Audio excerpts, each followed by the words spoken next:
Perkenalkan, nama saya Ida Madolok Saribu, PGSD semester 7 di Universitas Sari Mutiara, Indonesia.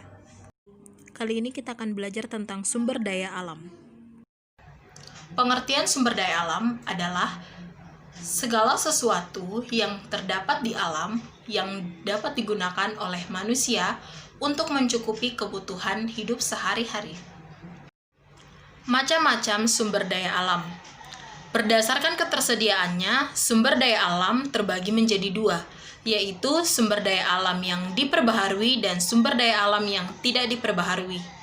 Sumber daya alam yang diperbaharui adalah sumber daya alam yang ketersediaannya ada terus-menerus. Sedangkan sumber daya alam yang tidak diperbaharui adalah sumber daya alam yang ketersediaannya terbatas. Jika habis, tidak bisa dibuat lagi. Berikut ini merupakan contoh sumber daya alam yang diperbaharui. Yang pertama ada tumbuhan, seperti pohon. Yang kedua adalah hewan. Ya, ada hewan. Kemudian yang ketiga adalah air. Sedangkan contoh sumber daya alam yang tidak diperbaharui seperti minyak bumi, logam, batu bara, dan lain-lain. Selanjutnya adalah cara memanfaatkan sumber daya alam. Yang pertama, pemanfaatan tumbuhan. Tumbuhan adalah sumber daya alam nabati yang sangat diperlukan dalam kehidupan. Tumbuhan sebagai sumber daya alam nabati dapat dibedakan menjadi tiga, yaitu tumbuhan pangan, tumbuhan perdagangan, dan tumbuhan hasil hutan. Yang kedua, pemanfaatan hewan. Sumber daya alam hewani tersebut meliputi peternakan dan perikanan, seperti ada ayam, ikan, harimau, dan gajah. Yang ketiga adalah pemanfaatan air. Air sangat bermanfaat bagi manusia untuk memenuhi kebutuhan hidup sehari-hari. Dan juga air bermanfaat dalam bidang-bidang berikut ini, seperti perikanan, pertanian, objek wisata, dan pembangkit tenaga listrik. Selanjutnya, bencana alam dapat merusak kelestarian sumber daya alam.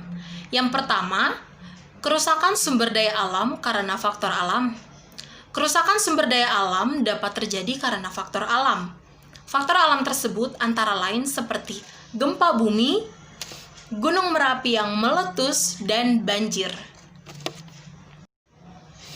Yang kedua ada kerusakan sumber daya alam karena perbuatan manusia, antara lain penebangan hutan yang menyebabkan hutan menjadi gundul, kemudian membuang sampah di sungai menyebabkan aliran air sungai terhambat, kemudian pemburuan hewan, perladangan berpindah menyebabkan tanah menjadi hilang kesuburannya, menangkap ikan dengan bahan peledak, penggunaan pupuk yang berlebihan dapat merusak kesuburan tanah, dan yang terakhir adalah pembasmian hama dengan pestisida dapat meracuni makhluk hidup yang berada di sekitarnya. Perilaku manusia yang peduli lingkungan. Cara pelestarian sumber daya alam yang mungkin dapat dilakukan manusia adalah sebagai berikut. Yang pertama ada pengadaan reboisasi, yang kedua pembuatan sengkedan atau terasering pada daerah yang miring, yang ketiga penebangan pohon secara berencana, yang keempat ada pembuatan hutan lindung.